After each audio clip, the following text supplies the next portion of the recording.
विश्वं दर्पणदृश्यमाननगरी तुल्यं निजान्तर्गतम्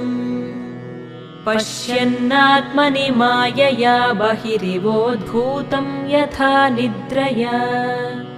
यः साक्षात् कुरुते प्रबोधसमये स्वात्मानमेवाद्वयम्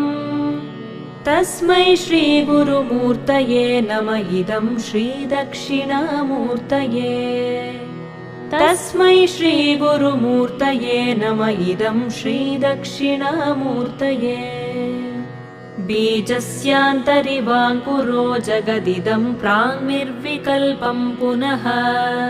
मायाकल्पितदेशकालकलना वैचित्र्यचित्रीकृतम्